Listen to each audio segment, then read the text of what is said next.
Mi querido y gran Chile, ¡viva Chile! Gritamos cuando La Roja hace un gol desde la cordillera a la costa. Todos nosotros, los que vivimos en el norte en Arica, hasta allá en el sur, allá en Puerto Williams, los que viven en la Antártida chilena, tenemos el orgullo de decir que somos chilenos. Pero hay otra cosa en común: la familia.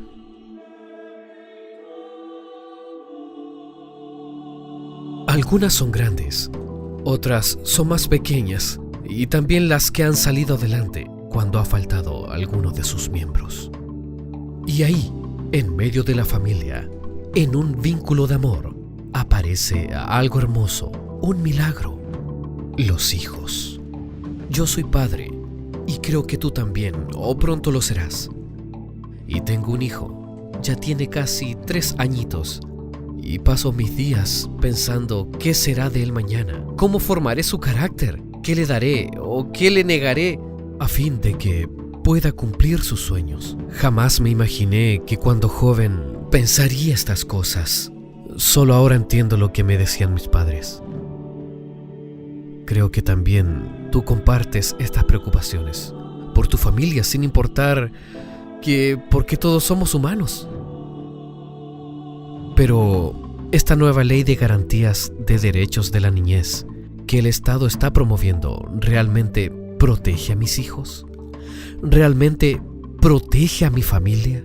¿Me da las herramientas para luchar por el bien de ellos? Este pequeño documental trata de explicar alguna de estas cosas.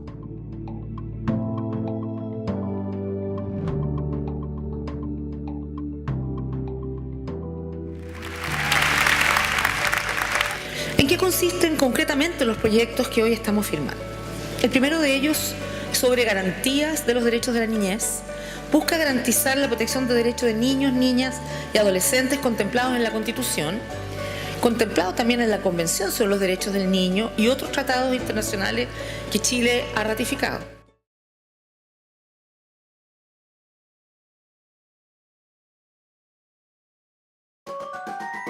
Para entender cómo el sistema de garantías de los derechos de la niñez puede llegar a afectar nuestro rol de padres, debemos comprender el concepto de familia tradicional. Por un lado, tenemos a los padres, o adultos responsables en un hogar. Por el otro tenemos a los hijos. Mientras los padres tienen el deber ético de sostener, proteger y cuidar de los más pequeños de la casa, los hijos, a su vez, tienen que ayudar y obedecer a sus padres para el bienestar de toda la familia. Se sobreentiende que esta relación social de padres e hijos se basa en el amor mutuo, en el afecto y en valores nobles. Y aunque ningún padre es perfecto, es más que evidente que en cada familia los padres tienen el derecho y el deber de velar por el bienestar de sus hijos.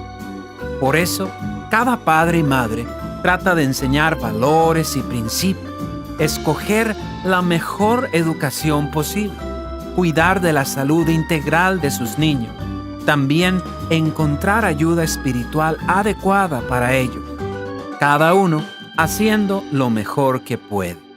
Es entonces cuando este sistema de garantías hace su aparición. Este proyecto de ley pretende hacer de todo niño de 0 a 18 años un sujeto de derecho o una persona. Vale decir, desde el mismo momento de nacer, un niño podría tomar sus propias decisiones por medio de un poco claro mecanismo llamado autonomía progresiva de la voluntad.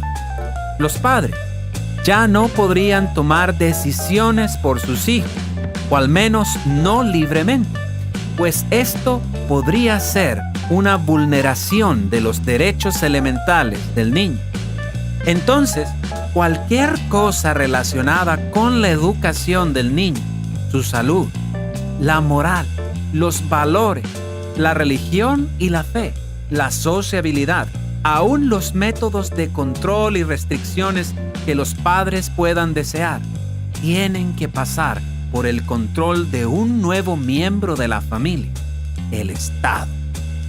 Para que los padres no dobleguen o vulneren los derechos de sus hijos, el proyecto pretende que el Estado de Chile asumirá el deber de respetar, promover y proteger el desarrollo físico, mental, espiritual, moral, cultural y social del niño.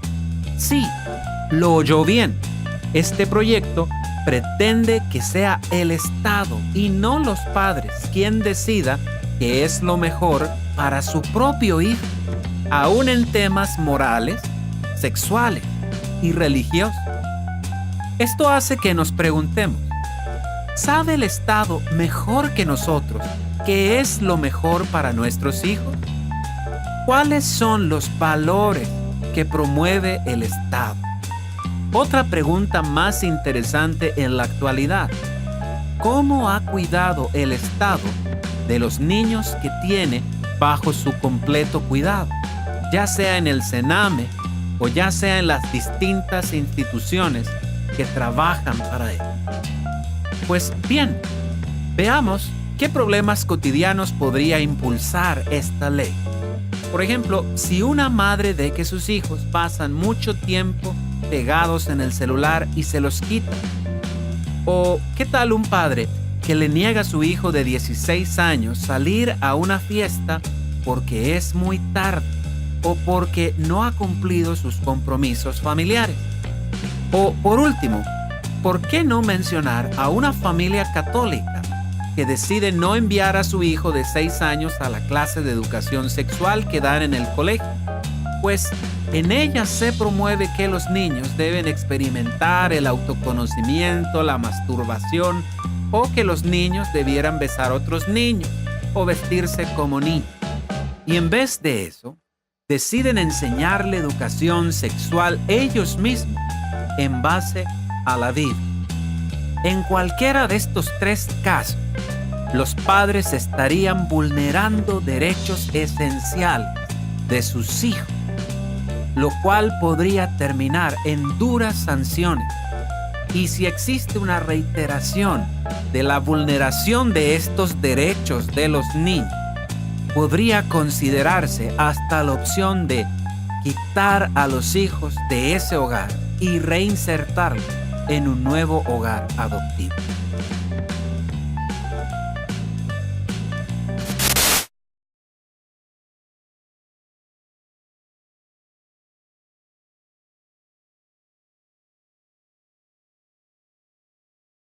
El proyecto de ley Sistema de Garantías de los Derechos de la Niñez suena maravilloso.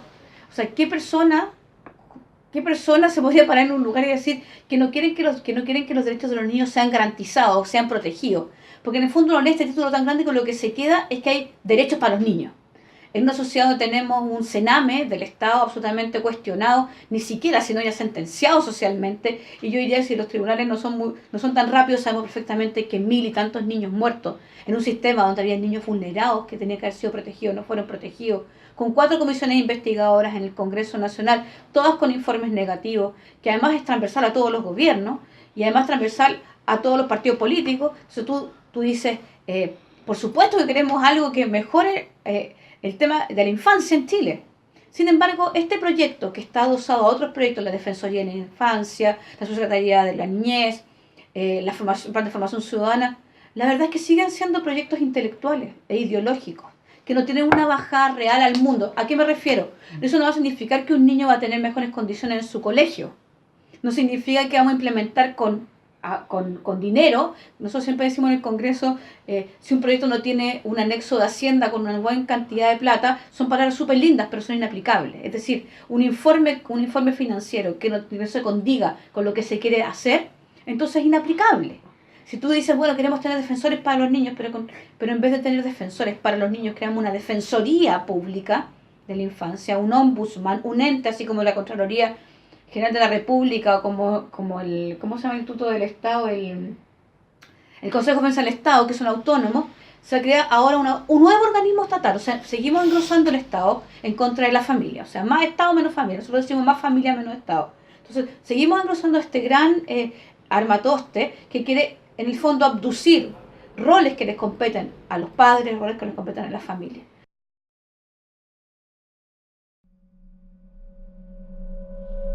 Hablaban de que era un proyecto ideológico, como si eso fuera un equivalente a un proyecto malo, perverso, un proyecto, ¿cuál es la otra expresión que ocupan? La diputada Nogueira decía que este es un proyecto ideológico porque habla de niños con 2 padres o 2 madres, criticándolo. Y yo lo que me quiero preguntar en el fondo es, ¿de dónde creen que hablan ellos? El proyecto de ley es un proyecto central que fija la arquitectura respecto de otros 6 proyectos de ley que se están tramitando. Entre ellos, los 2 servicios que reemplazan al actual Sename por un servicio de protección especializado y uno de reinserción social juvenil. Pero también es destacable que en este proyecto se están materializando derechos y principios ampliamente demandados por la ciudadanía. Entre ellos, y es muy importante, el derecho a la identidad de género de los niños y niñas. Que este es el único camino posible para construir esa sociedad más justa a la que todos aspiramos y de la cual... Lo que esta ley pretende, lo que dice, es garantizar la vida, garantizar que los derechos, digamos, de los niños, niñas y adolescentes estén protegidos en su totalidad, que tengan derecho a la identidad de género, que es otro tema. Porque nosotros representamos ideologías también. Venimos de alguna parte y defendemos posiciones políticas con convicciones heredadas colectivamente que se entroncan también en una historia. Y eso me parece que es tremendamente importante, no solamente para este debate, sino para los debates que damos en el Parlamento en general. Con una lógica de inclusión y no de exclusión. El derecho a la identidad de género de los niños y niñas. Que tengan derecho a la identidad de género. Y otros tratados internacionales que Chile ha ratificado. Porque nosotros representamos ideologías también.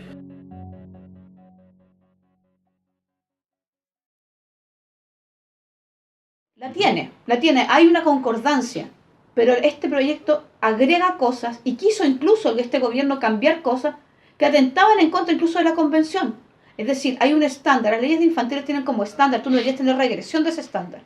La Convención de Derechos del Niño, que la tenemos acá, permiso, quiero que lo vean, que existe, que es así, de gavita pequeña, es una convención que fue ratificada por Chile. Y dice que todo niño es todo ser humano menor de 18 años. Y con este ejemplo te va a servir como para que veas en todos los demás ámbitos cómo operó esta redacción de esta ley. Niño es todo ser humano menor de 18 años. Eso dice que es un niño desde que está en el vientre de su madre, ¿no es cierto? Incluso un niño con espina bífida que puede ser operado. Es una persona que debe ser resguardada y que se cumplen todas las políticas públicas de niñez para ese niño. El gobierno, no solo una vez, sino que a lo largo de todo el proceso legislativo de la Cámara de Diputados, trató de cambiar este concepto y decir que el niño es toda persona menor de 18 años. Para alguien que no entienda este tema legal, yo le explico. Persona, en Chile, para un tema más bien de herencia, un tema más bien de regulación de herencia, se dice que persona es todo niño que es separado, todo ser humano que es separado totalmente de su madre y que respira lo menos un segundo por sí mismo. Es decir, al ellos cambiar ese concepto de ser humano por persona, la Convención Estándar Internacional, ratificado por Chile, dice que todo ser humano, es decir, considera a los niños en su etapa prenatal y postnatal, ¿no es cierto?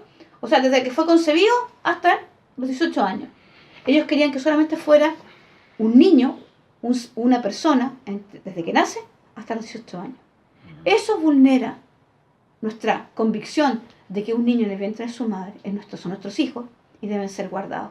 Cuando tú me dices, se nos vendió a todos nosotros, y también a los diputados, los senadores, que este proyecto era necesario para poder la legislación chilena llevar al estándar de la Convención de Derechos del Niño. Si es así, ¿por qué quieren cambiar la convención? Si es así, ¿por qué?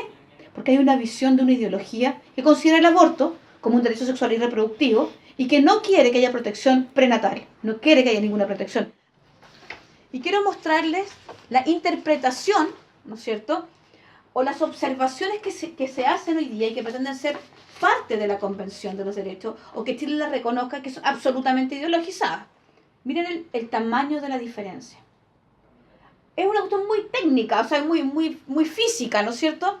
Pero para que ustedes vean cómo se puede construir una sociedad, una idea, una ideología. Y el peso que tiene esto y esto físico es totalmente distinto. ¿Por qué digo esto? Porque cuando tú me dices que un niño es sujeto de derecho, lo que ellos interpretan como sujeto de derecho es que tiene pleno goce de los derechos sin límites. Por ejemplo, hoy día nosotros, nuestra realidad, o cuando tú vas a tribunales de familia, nosotros sabemos que hoy día los niños son de sus padres. Cuando tú interpretas la ley y cambias este concepto de que los hijos ya no son de los padres según esta ley, de hecho lo sacaron, que los padres estábamos sobre los hijos. En algún momento algunos artículos tenían esta visión, que los padres estaban sobre los hijos. ¿Para qué? Para resguardarlos, formarlos, amarlos, etc. Eso se salió de la ley. Hoy día los niños son sujetos de derechos, de pleno goce de esos derechos, sin ninguna obligación, sin límites. Y los padres somos vistos como personas que los limitamos. Incluso las familias son vistas como un lugar de riesgo, lo dijo claramente en alguna de las comisiones el Ejecutivo. Y somos los vulneradores de sus derechos al ponerles esos límites, o al transmitirle nuestra herencia cultural o nuestra herencia familiar. De hecho, en algún momento dice que nosotros debemos orientarlos respecto de sus derechos, respecto de su cultura, respecto de sus decisiones. Pero esas decisiones están influidas, porque el mismo proyecto de ley dice que desde la primera infancia será la formación social, psicológica, cultural, moral, espiritual de nuestros hijos, dada por el Estado.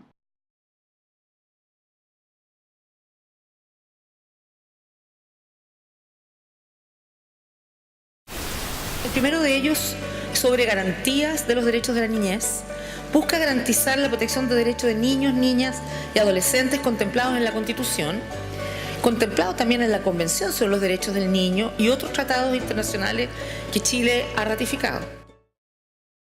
Lo buscamos y se hizo un informe comparado de 17 países. De esos países, 15 de esos países, a la par de tener derechos para los niños y sí definir que son sujetos de derechos, también define que son sujetos de obligaciones, que es lo normal en casi más del 80% de los países que tienen este tipo de leyes. En Chile no quisieron. O sea, estamos hablando de que los niños tienen derechos, pero al mismo tiempo tienen obligaciones.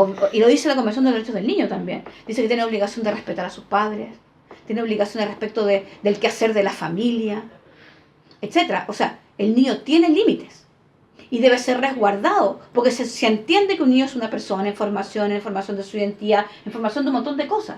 Y los mejores guardadores y los que lo entienden, que están constantemente con ellos, son las familias. Por eso las políticas públicas deberían estar dirigidas a fortalecer la familia, a fortalecer la relación de los padres, a bajar la carga laboral, a generar espacios para que la familia se pueda recrear de manera saludable, de que las relaciones familiares estén basadas en resoluciones de conflictos que tengan sentido. Pero eso no son las políticas públicas, muy por el contrario. Y la verdad es que esto tiene directrices internacionales que bajan desde las Naciones Unidas, desde la UNFA, desde la OEA, donde a diferencia de lo que muchas personas creen, los grandes financiamientos los tienen grandes ONG, holding empresariales, fundaciones que financian este tipo de visión ideológica. Entonces, cuando dice, por ejemplo, en el artículo 20, dice, para cumplir con sus obligaciones de velar por el derecho a vivir en familia, los órganos del Estado, en el ámbito de sus competencias, es decir, ni siquiera los tribunales estamos hablando, podrán tomar en consideración las directrices de Naciones Unidas sobre modalidades alternativas de cuidado de los niños y los demás instrumentos internacionales de igual naturaleza. Es decir, ya estamos hablando aquí de tratados internacionales ratificados por Chile, donde pasan por un ejercicio legislativo supuestamente de representatividad nacional. No estamos hablando aquí de la Constitución Política de Chile. Estamos hablando de las directrices, tal como se los mencionaba, de estas directrices, de grupos que se juntan, son financiados, que van a reuniones. Yo he participado en la OEA, las Naciones Unidas, y puedo dar fe de que la OEA trabaja absolutamente en base antidemocrática, no considera la sociedad civil en su plenitud, y cuando nosotros tuvimos que hacer declaraciones, incluso quitó partes de las declaraciones. Y aquí tenemos un problema de soberanía grave, que se ve en todos los proyectos de 73 que yo te digo, que son, bueno, estos 14 que ya son ley, donde la verdad lo que quieren es que se puedan interpretar las leyes a la luz de una visión de legislación internacional. Esto está muy en la dirección de tener una legislación o un lenguaje común a nivel internacional, pensando en un orden mundial, en un gobierno mundial. Entonces, cuando tú empiezas a poner nuestras leyes bajo la interpretación, ni siquiera de un conjunto de países, sino que de cómo hay directrices que son propuestas que hacen estos organismos a los países, pero que están sujetos a la misma Carta de Naciones Unidas, que dice que cada país tiene se autogobierna, se autodetermina. Entonces, y tiene que ser respetada esta autodeterminación, ese autogobierno. Esto está atentando contra la soberanía de nuestra nación, contra la representatividad que tenemos en el poder ejecutivo, por ejemplo, en el poder legislativo, porque por eso es que se eligen representantes. No es para que organismos internacionales absolutamente infiltrados por organizaciones que además lucran, porque es muy lucrativa la ideología de género, en el área del aborto, en el área de la farmacéutica, en el área de LGTBI. Hoy día tenemos este tipo de intromisión de soberanía. No es menor, porque además las directrices son tremendas. Miren, pongan atención, escuchen. Vamos a hacer crema con los fechos. Parece que es muy lucrativa esta ley.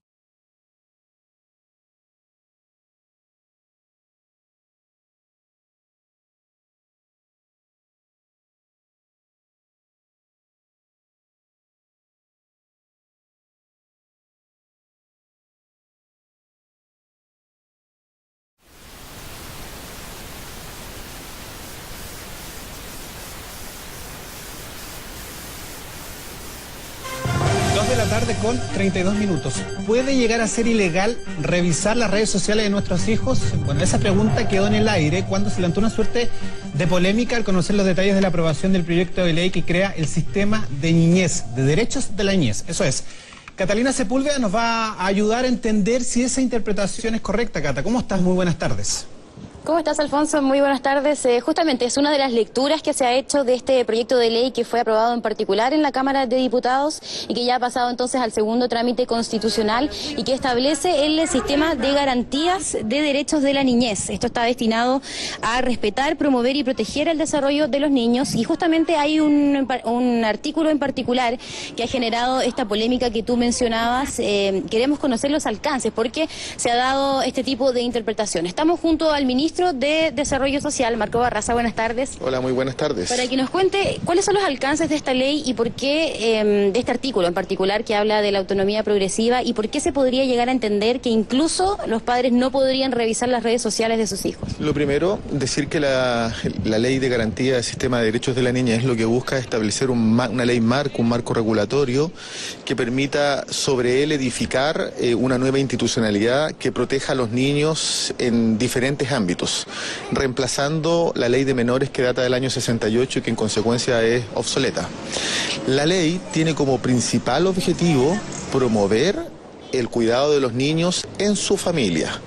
Y muy por el contrario de lo que han dicho los diputados de derecha que buscan confundir con mala intención respecto a este proyecto de ley, lo que se está haciendo es dotar de más herramientas a los padres para proteger, para cuidar a los niños al interior del grupo familiar. Ahora, la ley en uno de esos artículos, lo tengo acá textual para que lo revisemos, dice: todo niño tiene derecho a desarrollar su vida privada, a gozar de intimidad y a mantener comunicaciones sin injerencias arbitrarias o ilegales. ¿Qué podríamos entender por injerencias arbitrarias o ilegales en las comunicaciones que podría mantener un niño? Yo quisiera plantearlo de esta manera. Lo que establece la ley es el concepto de autonomía progresiva, y la autonomía progresiva, que es un concepto que hoy por hoy utilizan tribunales de familias para decidir respecto de niños y niñas bajo situación de cuidado, señala básicamente que en función de la capacidad de maduración, la evolución, las capacidades cognitivas, afectivas de un niño, su opinión tendrá más incidencia respecto de un niño que tiene menos capacidad en ese sentido. Y lo voy a ejemplificar de esta manera. Respecto del cuidado personal de un niño, cuando un papá y una mamá están disputándoselo en tribunales de familia, un niño de 5 años, su opinión será menos incidente para un tribunal, como sí será la opinión de un niño de 17 años, que sí tiene capacidades cognitivas y de maduración más desarrolladas. Por lo mismo, lo que hace la ley es establecer el concepto de autonomía progresiva en función de las capacidades del niño y niña, de su evolución y madurez, pero del mismo modo, en el párrafo siguiente establece que esto se ejerce como derecho a partir de la orientación y dirección de los padres. Entonces, lejos de limitar o restringir las capacidades de los padres, se le está dando herramientas para que puedan dirigir y en este caso orientar a sus hijos respecto de un cuidado lo más integral posible. Y agrego, a propósito de las redes sociales hoy día como Snapchat, Twitter o Facebook, tienen un límite de edad inferior que es de 14 años para poder acceder a ellas. Es algo que existe actualmente como normativa respecto a las redes sociales. Si un niño menor de 14 años está accediendo a una red social que tiene ese límite de edad, significa que hay algo cuestionable desde el punto de vista de la orientación de los padres. Esta ley viene a corregir esto porque les permite también a los padres tener orientación y dirección respecto de sus hijos. Claro, queda la duda si tan cotidiano podrían ser los alcances de esta ley, porque claro, usted ejemplifica en el caso de un tribunal de familia, por ejemplo, pero quizás en la casa todavía hay gente que tiene dudas de si esta ley les va a permitir o no hacer ese tipo de control u otro. Lo que pasa es que hoy por hoy, si un niño accede a una red social que tiene un límite de edad mínimo de 14 años y lo hace siendo menor de edad, significa que hoy por hoy esa familia no está ejerciendo el control que se requiere respecto del hijo. Entonces, lo que hace la ley sí es especificar con mayor claridad cuáles son las atribuciones de los padres para orientar y dirigir a sus hijos, que es algo muy importante. Cuando hablamos de garantía de derechos de la niñez, lo que tiene que asegurar el Estado es que además los padres puedan orientar correctamente y dirigir correctamente a sus hijos. Pero eso no puede estar disociado de que un niño de 17 años tiene más facultades que un niño de 4 años. Entonces, la discusión, tal como la han planteado los diputados de derecha, es absolutamente errada, falsa y busca confundir a las familias. Si no lo entendió, se lo explico. Por medio de la presente ley, es el Estado y los tratados internacionales los que especifican sus responsabilidades como padre. Es decir, le dice a usted cómo debe dirigir y orientar al niño para que éste pueda gozar plenamente de la máxima satisfacción de sus derechos, los cuales competen en las áreas físicas, morales, culturales, espirituales y sociales, previamente definidas por el Estado y los organismos internacionales. Ellos dicen que es bueno y malo para su hijo. El Estado en este momento le está quitando a los padres un derecho constitucional. Hoy el artículo 19, inciso 10 de la Constitución dice que es derecho y deber preferente de los padres educar a sus hijos. ¿Qué significa esto? No es la educación en el sentido de elegir el colegio, es en el más amplio espectro de la palabra educación. Es decir, lo que aquí está diciendo es lo que dice la Constitución que le compete a los padres, la Constitución política hoy día. Desarrollo físico, psicológico, cultural, social, espiritual, moral y emocional es competencia de los padres. Y al renglón seguido dice en el mismo inciso: será deber del Estado otorgar especial protección al ejercicio de este derecho. Esta ley lo cambia y dice: será deber del Estado dar especial protección al ejercicio de esta responsabilidad. Es decir, el Estado nos quita el derecho y lo convierte en una responsabilidad. ¿Y alguien tiene ese derecho? Tú dirás, el Estado. No, lo tiene el niño. Es deber, es derecho preferente del niño ser educado o no por sus padres. Mientras eso no lo puede ejercer el niño, ¿quién lo ejerce en su primera infancia? ¿Los padres? No, porque ahora es una responsabilidad. Y ni siquiera una responsabilidad de todo ese ámbito que te acabo de mencionar, porque se lo abroga el Estado. ¿Lo ves? ¿Y qué buscaba el Ejecutivo? Decir, miren, aquí dentro de la familia hay un conflicto y los que podrían generar más vulneración de los derechos de los niños son precisamente los padres. Y el Estado cumple un rol de protección de los niños por sobre sus padres. O sea, parte de la lógica de que los padres vulneran los derechos de sus niños. Y esa es una lógica de conflicto que al menos yo no acepto. Mira, tenemos un caso en el sur de una mamá que castigó a su hija porque se había portado mal y le quitó el celular. Le quitó el celular, fue a clase la niñita, se puso a llorar en el recreo, estaba complicado porque no podía comunicarse con sus amigos, todo el mundo está conectado. Y eso era... La cosa es que ella se puso a llorar. Llegó una persona del colegio con un cargo, no me acuerdo si fue la orientadora o la encargada del inspector del colegio, pero una persona del grupo administrativo del colegio, y le pregunta por qué está llorando. Entonces, mi mamá me quitó el celular. Pucha, que en una edad difícil, que todos los papás que tenemos niños que pasados por la edad de la pubertad son complejas las relaciones, hay cambios y hay ajustes también. Bueno, es un periodo que tenemos que pasar como familia, no es para que los niños se vayan de la casa o para que los niños se los lleve el Estado, ¿me entiendes o no? O para tener judicializado todo Chile por los conflictos de la adolescencia o de la pubertad. Bueno, le dijo mi mamá, sí, además mi mamá es medio así, y además le dice, ¿y tu mamá? No, que no fui a la iglesia. Ah, tu mamá es evangélica. Ah, entonces fanática. Terminamos con una denuncia en tribunales de familia por vulneración de derechos. porque la niña se le estaba privando de poder comunicarse y terminaron en terapia con psicólogos. Hoy día, sin esta ley. Porque hay toda una visión de juicio, hay toda una visión donde el niño es sujeto pleno de derechos, es una visión que ya está siendo capacitada en los tribunales. O sea, ¿qué va a pasar cuando un niño esté en su pieza, ¿no es cierto? Y tú entres a la pieza y veas que está viendo pornografía, un niño de 13 años. Y que sabemos que la pornografía está penada, sabemos que la pornografía lleva para atrás abuso sexual, trata de mujeres, una serie de cosas. Y ese niño que, según este proyecto, tiene autonomía progresiva de la voluntad, es decir, él se va haciendo autónomo en la medida que crece, con unas variables bastante poco claras, y que además lo determina no solamente hoy día, como lo determina hoy día un tribunal de familia, si tú litigas alguna vulneración de derechos, sino que esto lo va a determinar un órgano administrativo, en el tema de la salud, el equipo médico, etcétera, no solamente los padres, y sin considerar a los padres además, tú no vas a poder decir nada porque él tiene el derecho a su intimidad, el derecho al acceso a la información, y a que no sea restringido estos derechos bajo ningún punto de vista. Esto hay un artículo que dice que esta ley no puede ser interpretada más allá de la esencia de los derechos del niño, y aquí no hay ninguna definición de esa esencia. ¿Cuál es la esencia? ¿Lo que firmó Chile o cómo lo interpretan estos organismos internacionales o este lobby LGTBI o el lobby abortista o el lobby de la ideología de género? No hay límite.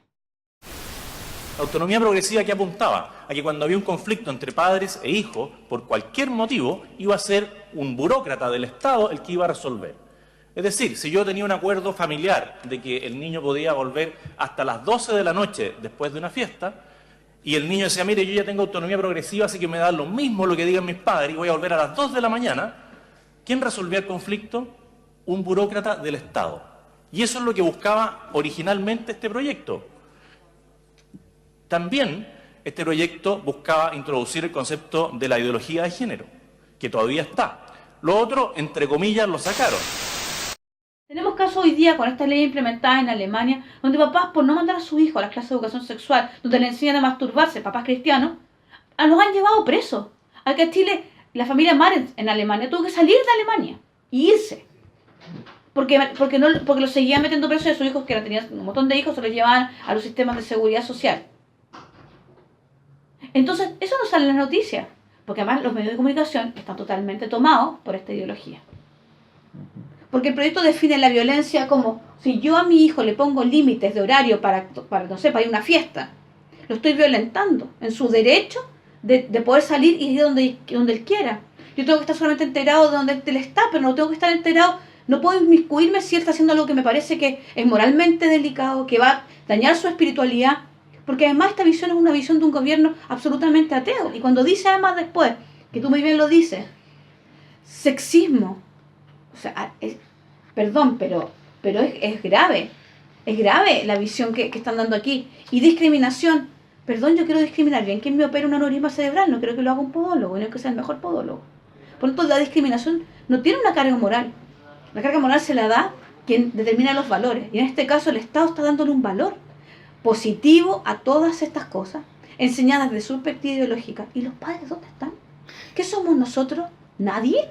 No porque le pegue, no porque lo maltrate, no porque lo viole, sino que porque no lo dejó, porque no le pidió el teléfono, porque lo retó, porque lo tiene encerrado en la casa. Ajá. O lo tiene castigado de no salir de fiesta el fin de semana, porque le dice que un hombre tiene que vestirse de determinada manera, porque le dice que tiene que ir a la iglesia, por ese tipo de cosas.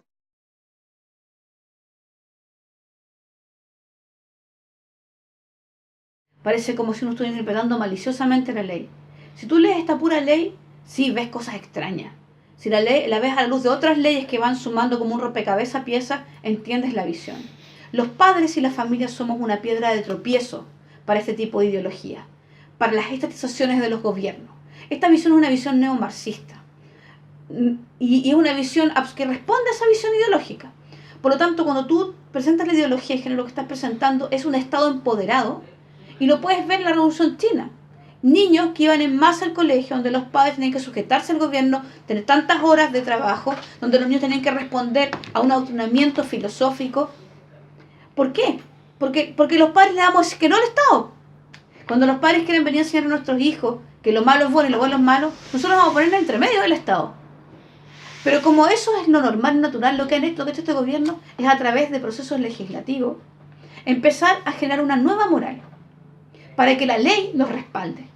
Porque te aseguro que si esto fuera más lento, y si esto se supiera todo Chile, como realmente se debe interpretar, que ni siquiera es una interpretación religiosa lo que estoy haciendo, es sencillamente leer la ley y decir, aquí pasa algo. O sea, aquí, ¿por qué están sacando a los papás de todos los sistemas? ¿Por qué están empoderando a los niños en edades tan tempranas? Cuando todos sabemos que son edades conflictivas. Son edades, además, donde la economía se hace millonaria con las variaciones de sus emociones. Sus hormonas están moviéndose para todos lados. Un día quieren una cosa, el día siguiente quieren otra. O sea, de verdad que es una irresponsabilidad legislar de esta manera y legislar sobre la infancia bajo esta visión. Que quiere supuestamente garantizar a los niños, yo creo que los va a vulnerar para siempre. Esperando poder transmitir, cuando ya lo procesemos bien, al resto de la juventud y al movimiento, porque creo que claramente todas las reflexiones que haga Fidel, lo que ha hecho a lo largo de la historia y lo que señala ahora actualmente, constituyen realmente un foco, un faro de luz y esperanza para Chile.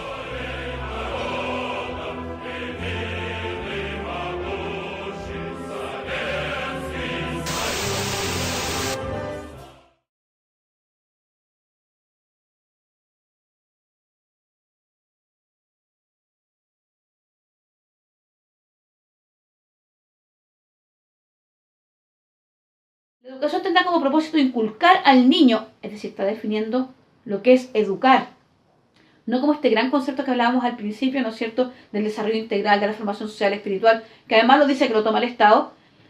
Inculcar al niño el respeto de los derechos humanos y las libertades fundamentales. Aquí hay un tope con nuestra cultura o con nuestra fe cristiana.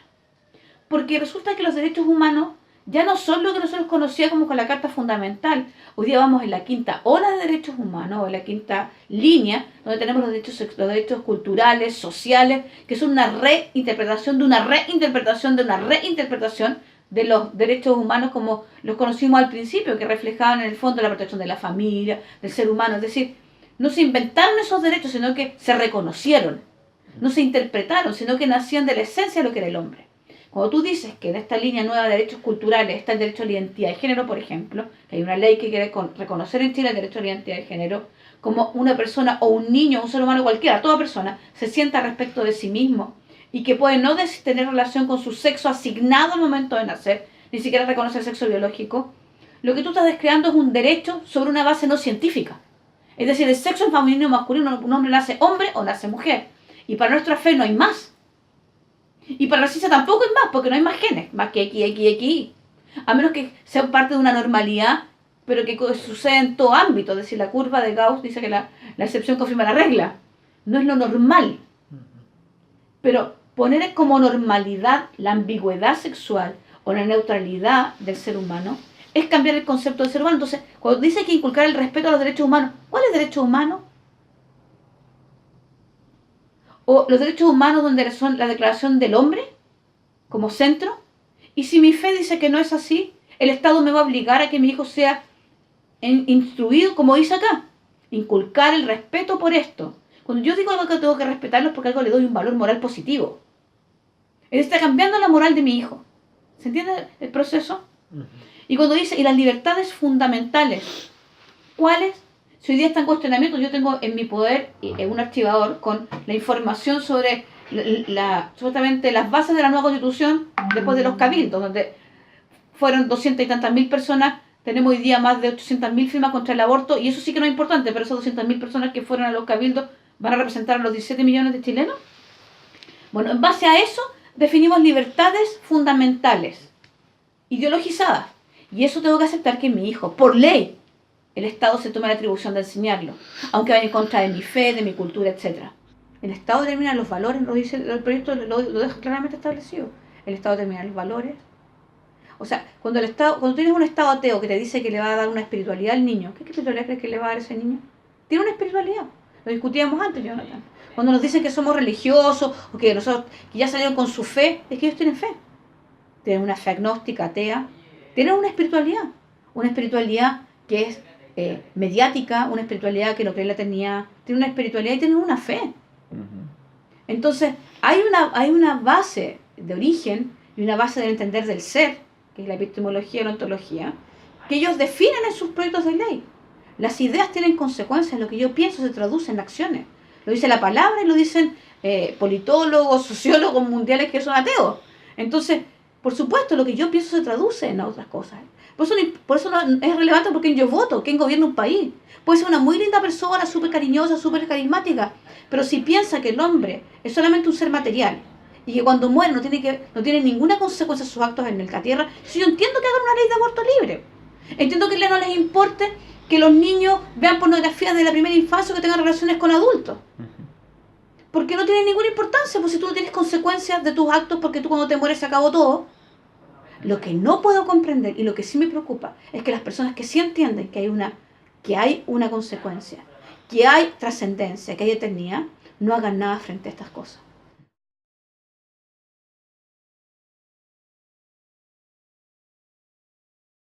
Hoy día lo puede hacer y lo va a hacer con más fuerza en esta ley.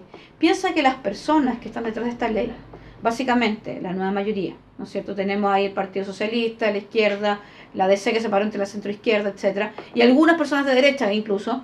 Tenemos, y digo incluso porque en el sentido que supuestamente ellos son más conservadores, de una doctrina mucho más, pero la verdad es que no, esto es transversal, la ideología de género es transversal a los partidos políticos. Por supuesto, las personas que están detrás de esto son personas que han dicho abiertamente, y tú lo puedes linkear en las noticias, que la fe cristiana, o que el cristianismo o la Biblia es un libro que cita el odio religioso. Porque la visión ideológica de la ideología de género no quiere esta diferencia heteronormativa, lo dicen incluso el Ministerio de la Mujer y Equidad de Género.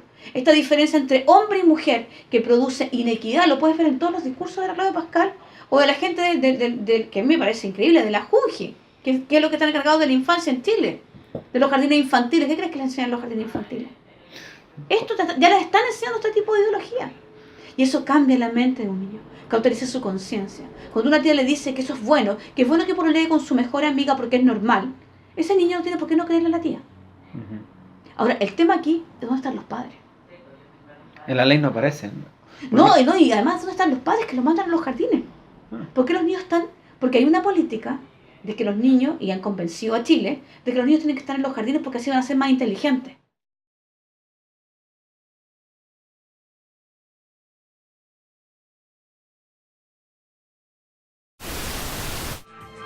Revuelo hay en la discusión pública debido al cuento infantil elaborado por el Móvil H que se está distribuyendo en más de 500 jardines del país. El texto bajo el título Nicolás tiene 2 papás trata el tema de la diversidad sexual y ya viene incomodando a los sectores más conservadores de nuestro país. El libro cuenta con el apoyo de la Universidad de Chile y del gobierno. El partido de la UDI se mostró bastante molesto y ya anunciaron que pedirán citar a la Comisión de Familia de la Cámara, al ministro de Educación Nicolás Eizaguirre y a la vicepresidenta ejecutiva de la Junji, Desiree López de Maturana, para que den sus explicaciones. No estamos en contra del contenido del cuento. Estamos en contra de que el Estado esté imponiendo este tipo de relato. Incluso madres evangélicas se reunieron a protestar en contra de la existencia del libro, señalando enérgicamente que va en contra de sus valores, no pudiendo tolerar que a los niños se les dé una crianza con 2 padres del mismo sexo. Para Óscar, estas formas de crianza no aumentan las posibilidades de que el niño se desarrolle con una tendencia sexual diferente. Mira, la educación sexual integral, tal como lo dice este proyecto, es cada vez más que ocupa ese nombre, porque es el nombre más brutal y más claro de lo que representa una educación sexual que baja y tiene como origen incluso a pedófilos. La educación sexual integral está basada en un modelo que ocupa hoy día las Naciones Unidas, que está basada en Alfred Kingsley. Él fue un psicólogo que la verdad es que tiene usó, y lo dice incluso en su libro, él usó a guaguitas, a niños, para comprobar que los niños eran sexualmente activos desde la infancia, y ocupó más de 1000 y tantos niños en huérfanos, en cárceles para estimularlos con presos, para estimular a esos niños, y tiene tablas hoy día Kingsley, y tú las puedes ver, y eso fue el fundamento del reconocimiento de la sexualidad infantil. Ahora, nosotros sabemos, primero es un engaño, ahora él fundamenta lo que se llama la educación sexual integral. Hay un video que yo les recomiendo a nuestros hermanos y a los que están oyendo esto que se llama War on Children, la guerra de los niños. Ustedes van a ver ahí un documental de 35 minutos largo, está en inglés y en español, y uno de 10 minutos que pueden incluso compartir en las redes, Voy a repetir, www.stopcse.org. Y aquí donde uno ve la guerra de los niños. Y aquí tú vas a ver y escuchar muchas veces la frase educación sexual integral y de lo que se refiere. Son patrones y modelos que vienen con libros que se implementan en Europa, en países de Sudamérica y quieren implementarse en Chile. Y que básicamente dicen que la etapa más importante para el desarrollo de la educación sexual integral es entre los 0 y los 6 años. Y lo dividen en dos grandes etapas, 0 a 4 años, experimentar placer, masturbación, etc. Y de los 4 a los 6 años, la experiencia del descubrimiento de tu identidad de género, es decir, cómo te sientes. Las clases son, usted pruebe con su amigo, dese besos, o sea, usted tiene que reconocer, como tú naces neutro, tienes que reconocer tu sexo. Y eso es un programa que no lo estoy inventando, ustedes lo pueden ver en esta página, que se ha difundido, además contra veces amenazas de no financiamiento a países, por ejemplo, como África, etcétera, de África como el Congo, que sale como un ejemplo acá, dirigentes del país y representantes de la sociedad civil, en las Naciones Unidas hablando sobre esto. Entonces, cuando tú hablas de desarrollo sexual integral, primero la sexualidad es un tema de la intimidad de una persona. La formación de la sexualidad es frágil y debe ser resguardada.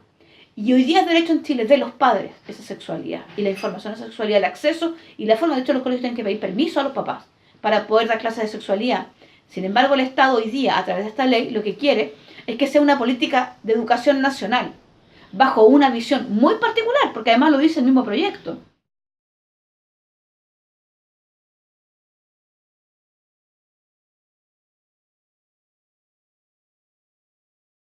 Pero resulta que a finales del año legislativo del año pasado, que cerró en enero del año 2017, se elevó una resolución, la 758. La Cámara de Diputados solicitó a la Presidenta de la República que empezara a meter mano, a poner control sobre la educación informal en Chile. Es decir, a este Estado, no bastándole tener ahora en control toda la educación formal, quiere también poner la mano sobre la educación informal. Y le solicitó al Estado que empezara a regular las escuelas libres, la cantidad de alumnos que dan exámenes libres, los resultados de esos exámenes libres. Es decir, el Estado, aunque no puede todavía negar esta educación informal o este derecho que tenemos hoy día a través de esta ley, lo que está haciendo es empezando a tener control. ¿Por qué? Porque quiere generar documentos para decir que en realidad todos los niños deben estar escolarizados, que es lo que dice el proyecto de garantías de la niñez, que lo dice claramente como tú dijiste en el artículo. Y lo que dice es que los órganos de la administración del Estado, todos los órganos competentes, velarán porque ningún niño sea excluido del sistema educacional y vea limitado su derecho a la educación. A la luz de lo que hemos visto en otros proyectos de ley, a la luz de lo que yo mismo le entrevisté a la ministra de Educación, Adriana del Piano, hace menos de unos 3 meses, y que esto está subido en mi Facebook, yo le pregunto a ella qué pasa y por qué no hay políticas públicas para los 45.000 niños que pasaron de 15.000 al año siguiente, 45.000 niños en Chile, que dan exámenes libres. Son familias que han decidido educar a sus hijos en casa. Casi 2/3 de lo que era originalmente. Y este año son muchos más, que es una cifra que el gobierno debería interesarle de alguna manera para resguardarla, porque es una opción que muchísimos padres cada vez más están tomando. Entonces ella me dice que en realidad este sistema de educación libre o exámenes libres es un sistema especial para niños que tienen problemas o que llegaron del extranjero. Le digo yo no, porque ese sistema, hoy día yo como padre, si tengo una fe distinta o tengo una objeción de conciencia respecto al sistema o los currículums regulares, yo puedo educar a mi hijo, porque me lo permite la ley chilena, de una educación informal bajo currículum distinto al del Ministerio de Educación. Entonces me dice, pero eso no es justo para los niños porque eso vulnera sus derechos. Entonces, cuando tú escuchas a la ministra que está implementando estas políticas públicas, porque las ideas tienen consecuencias, lo que una persona piensa es relevante, entonces tú te das cuenta que lo que está diciendo aquí es que en el fondo está diciendo el sistema educacional. ¿Cuál? Formal. El sistema educacional es el sistema formal de educación. Y si dice que velarán para que ningún niño sea excluido, estoy diciendo en el fondo que lo que quiero es que están todos escolarizados, porque la educación de Chile no forma a nadie, escolariza. Correcto. Entonces, sí. Y dice, por motivos que puedan ser constituidos de discriminación arbitraria, termina el inciso. Es grave, porque ¿discriminación arbitraria con qué? O sea, ellos van a apelar a que yo estoy discriminando a mi hijo, en el fondo. Van a decir, usted está discriminando esta educación porque es laica, ¿cómo se dice? Siempre dicen que es como los radicales, republicana, liberal, inclusiva, tolerante y no discriminatoria. Entonces yo digo, no, porque mi fe, o mi visión, o la herencia de mi fe, o de mi formación para mis hijos, o mi herencia cultural para mi hijo, tiene estas características y estos principios y valores. Sí, pero usted está limitando su derecho a la educación. A que conozca todas las cosas. Porque eres libre, tiene que ser sujeto a derecho y conocer todas las cosas. Yo te juro que a veces pienso, y me hago esta licencia como cristiana, es como si obligaran a nuestros hijos a comer del árbol de la ciencia del bien y el mal para saber lo que es malo y lo que es bueno. Y además le cambian el bueno al malo. Nosotros como cristianos no queremos que nuestros hijos coman del árbol de la ciencia del bien y el mal. Nosotros queremos que nuestros hijos conozcan lo que es malo porque conocen muy bien lo que es bueno. Dirigía usted acá, que tiene que ver con las escuelas libres, con la educación libre en Chile. Y en la ley que está hoy día con suma urgencia, donde hay un artículo que dice que la educación preescolar va a ser obligatoria para el ingreso primero básico, muchos papás están interesados en saber cuál va a ser la postura del gobierno respecto a la educación en casa, el homeschooling, que este año batió récord en exámenes libres a nivel nacional. Entonces queríamos saber cuál es la postura del Ministerio de Educación, modificar en alguna parte esta educación informal, fortalecerla, que haya equitatividad, por ejemplo, la distribución de libros de educación. Mire, es un tema que de verdad nosotros no hemos discutido ni debatido, así que por lo tanto no le podría entregar una información ni una postura de gobierno frente a este tema. A nosotros nos parece que el colegio cumple varias funciones distintas, más allá de excepciones que puedan haber, y por eso existe la situación de los exámenes libres para gente que viene llegando de fuera, para personas que han estado a lo mejor enfermas mucho tiempo y no han podido asistir. Pero a nosotros nos parece que el colegio no es solo un lugar de ir a aprender, sino también es un espacio de socialización, de encontrarse con otro, etcétera. Y por lo tanto no lo hemos debatido, no le podría dar una respuesta definitiva. Aunque son más de 48.000 las personas que este año dieron exámenes libres, y no solamente por causa de la extranjería, sino más bien porque tienen una visión o ideológica o religiosa distinta. Bueno, también son alumnos de Chile. Está esa posibilidad considerada ya, ellos están haciendo uso de esa posibilidad, pero como política impulsada del gobierno, de que cada alumno se quede en su casa, etcétera, primero hay muchísimas familias que no tienen esa condición. El que la tenga y la considere válida, en Chile, asistir a la educación básica es obligatorio, ¿ah? O sea, la educación sigue siendo obligatoria, es un tema formal o informal en Chile según la ley actual. Sí, pero por eso le digo, entonces están los exámenes libres para quien tenga que darlo. Lo que le preocupa a los papás es que si se aprueba la ley general de educación, la modificación de la ley que está hoy día con suma urgencia, no puedan seguir educando a su hijo en casa. Entonces, frente a esa posibilidad, sabemos que no está una zona del debate para nada, ni en la Cámara ni en el Senado. Ni ha llegado ni una presentación de los papás tampoco. Entonces, vamos a hacerle llegar entonces. Difícilmente podría yo. Pero muchísimas gracias por esa puerta. Hasta luego.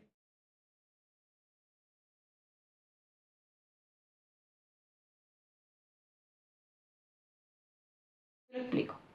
Antiguamente, y voy a hablar solamente ahora de la educación formal, el gobierno, el Estado o el plan de educación, el currículum tenía injerencia directa en todo el modelo educativo de un colegio particular subvencionado y un colegio público, porque eran colegios que recibían aportes del Estado. Pero resulta que con la ley de inclusión, que nosotros volvemos a decir que creemos que fue un caballo de Troya, se hizo una modificación. Y la modificación es la siguiente. No te la voy a poder mostrar porque si de vuelta el computador vamos a estar complicados, pero se modificó el artículo 11 de la ley de inclusión, que es la ley 20.845, se reemplazó la parte que decía en los establecimientos que reciben aporte estatal por en los establecimientos educacionales reconocidos oficialmente por el Estado. Es decir, todos, públicos, municipales, particulares subvencionados y particulares. ¿Por qué es importante esto? Porque cambia el concepto de lo público, y es lo que está tratando de hacer el gobierno, porque el proceso de estatización de la educación en cualquier lugar del mundo, bajo cualquier ideología, significa que lo público ya no está referido a si es financiado por el Estado o si son particulares los dueños. Lo público es lo estatal. ¿Se entiende la diferencia? En la primera parte dice quiénes son los afectados, toda persona, institución pública o privada. Colegios cristianos. Sí, absolutamente. O sea, de hecho, los colegios cristianos van a tener que sujetarse a este modelo educativo. Porque no tiene que ver con el colegio, tiene que ver con el derecho del niño. Y quien interpreta que el derecho del niño es que pueda ver todo y después pueda elegir. Es decir, yo le muestro todo, incluye la perversión, y después él elige. Pero yo lo pervertí.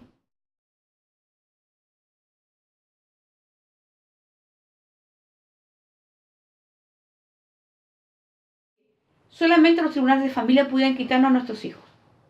Ahora aquí dice que esas acciones de protección, medidas de protección, que a veces son quitar un niño, llevarte a terapia, etc., son medidas de protección del niño, hoy día las puede hacer también a través de un tribunal de justicia, dice. No un tribunal de familia. De una orden judicial, perdón, ni siquiera un tribunal de familia, dice una orden judicial. Eso puede emanar de cualquier tribunal, no solamente el tribunal de familia, no lo especifica la ley. Y lo segundo, lo que peleamos es que ellos querían que los organismos del Estado pudieran quitar de manera excepcional a nuestros hijos. Y supuestamente eso se había sacado del proyecto. Sin embargo, se agregó el artículo que dice que cualquier órgano del Estado, si hay vulneración de derechos del niño, podrá apartar a este tercer grupo, que son nuestros hijos, ¿no es cierto?, a nuestro hijo, de nosotros. Incluso dice, porque realmente no sé cómo pasó este artículo, dice que incluso si esta vulneración se permanece en el tiempo, podrá darlo en adopción.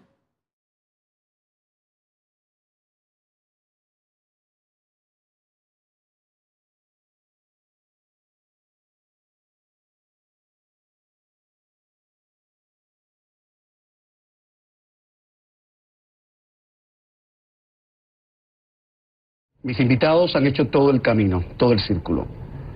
Apostaron por ser lo que no eran y ahora han apostado por volver a lo que inicialmente eran. Consideran que la transexualidad es una enfermedad, reitero, el concepto está ya superado por la clase médica. Parece que no sabe lo que está diciendo. La ciencia no se ha puesto de acuerdo en por qué existen estos casos transgéneros. Algunos alegan al ADN, se ha descartado. Otros alegan a factores totalmente psicológicos. Y la nueva y moderna teoría es la epigenética, efectos prenatales. Este asunto no está zanjado. Con las pruebas que conllevan a que un niño se le haga la reasignación de sexo, etcétera, etcétera. ¿Cuál es la pregunta que tienes para la doctora? ¿Qué exámenes objetivos, no subjetivos, no porque alguien diga que se siente que ha nacido en un cuerpo equivocado? ¿Qué exámenes objetivos hay? Y de repente, ¿por qué lo aceptan tan abierto? Doctora. Maritza, en respuesta clara y al punto, no hay ningún examen objetivo, ni subjetivo tampoco. Lo que hay es observar al niño y nadie le impone ni a un niño ni a una familia absolutamente nada. Estamos en el negocio de ayudar al niño, estamos en el negocio de ayudar a la familia. Al niño se le observa y al niño se lo deja. Se lo deja jugar como él quiera jugar, se lo deja que él poco a poco vaya guiándonos. Y eso es con mucha ayuda para los padres, y si no, hay que preguntarle a los padres. Hay que preguntarle a los padres que ven sufrir a los niños, que están siendo objetos de bullying, de acoso, de ver a los niños que cada día sufren porque se tienen que poner una falda o porque se tienen que poner unos pantalones. No estoy abogando por ningún cambio moderno ni nada para estar cool o para estar in. Es una población que existe y que nosotros no somos nadie ni para juzgar ni para moldear.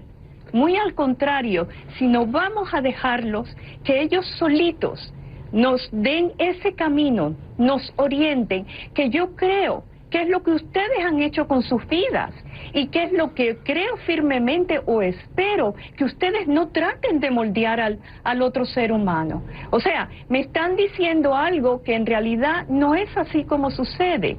En realidad lo que nosotros hacemos con estos niños es darle paz lo más posible, darle tranquilidad, darle un sentido de autoestima, darle un sentido de pertenencia, y ni siquiera le ponemos un nombre a ese proceso, ni siquiera le hacemos ningún tipo de examen. Es un área que obviamente tenemos muchos estudios que realizar. ¿Lo ven? Mucho sentimentalismo. No hay una prueba objetiva.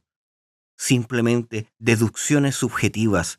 Los psicólogos y científicos haciendo negocio de esto no se lo han tomado con la seriedad científica que requiere. Aún estamos en pañales en estos temas.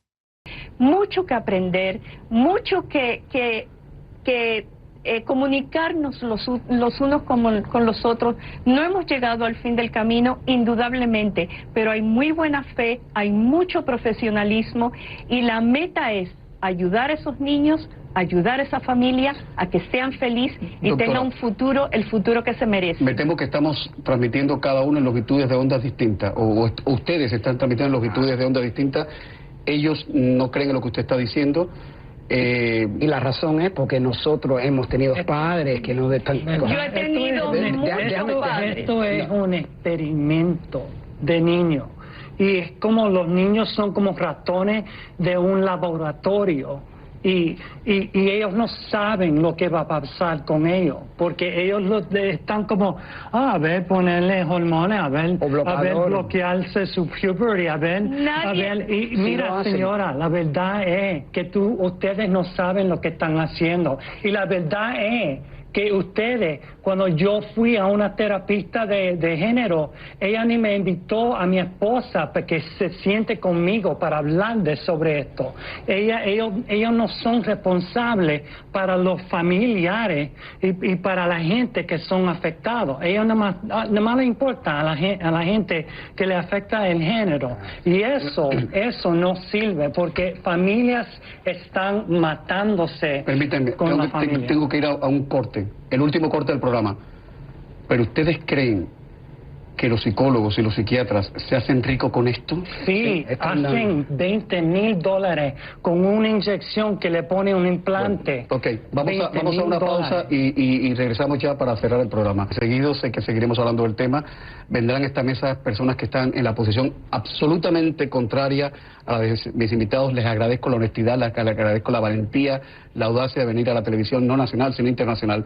Doctora Azaré, le agradezco que haya estado esta noche con nosotros.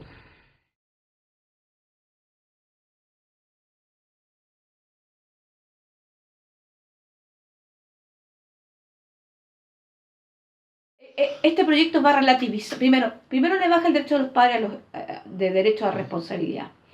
Relativiza y nos pone como la familia ya no es el núcleo fundamental de la sociedad, ni es una institución digna de ser resguardada o considerada en el ámbito legislativo. Sencillamente estamos a la par, si tú lo ves en todo el proyecto, nos citan al lado de las ONG.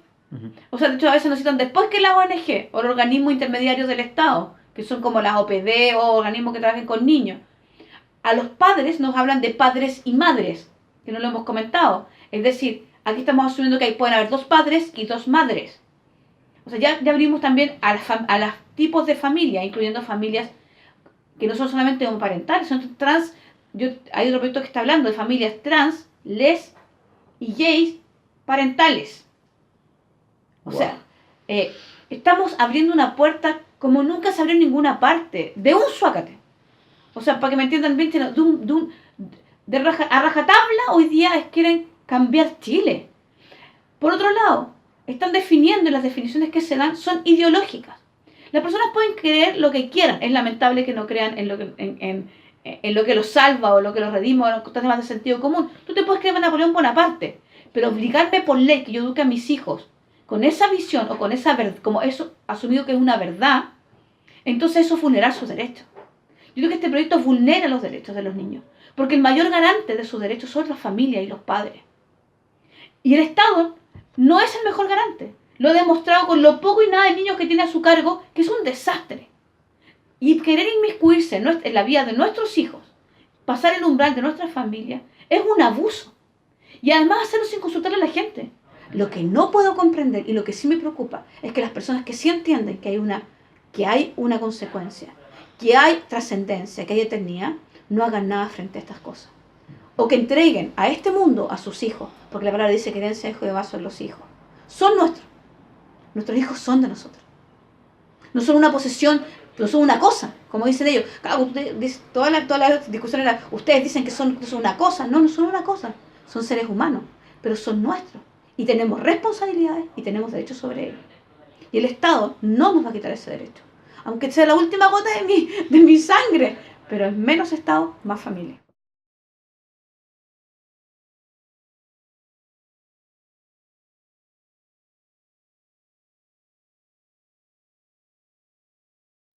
Es interesante que personajes como Aldous Huxley en el libro Un Mundo Feliz nos mencionaron un futuro distópico donde el peligro no era el gobierno que usaba la violencia, sino uno que usaba la manipulación y adoctrinamiento de las emociones subjetivas por medio de la fisiología, eugenesia e ingeniería social. Él nos presenta una sociedad que eliminaba la moral de los niños por medio de juegos eróticos y promiscuidad con el fin de educar que la felicidad era solo algo sensorial. Además, por medio de esta educación no paternalista, borraba la identidad familiar y creaba en el niño una identidad social, un sujeto fiel al Estado y al sistema. Creo que Huxley no estaba tan alejado de la verdad. Algo que usted debe tener en claro es que la tal añorada felicidad, paz y la estabilidad, si para obtenerla delega responsabilidades a otros, esta tendrá un precio. Nunca es gratis. El precio es la libertad. Entre más tengan que organizar los estados, más libertades son las que tendremos que sacrificar ante ellos. La pregunta que le hago: ¿prefieres la libertad o la felicidad? He concluido que la felicidad es algo distinto y diferente para cada uno de nosotros. Somos seres únicos e irrepetibles y por tanto, en la búsqueda de mi felicidad y la de mi familia, prefiero luchar por mi libertad de pensar distinto sin tener miedo a que se me juzgue por ello.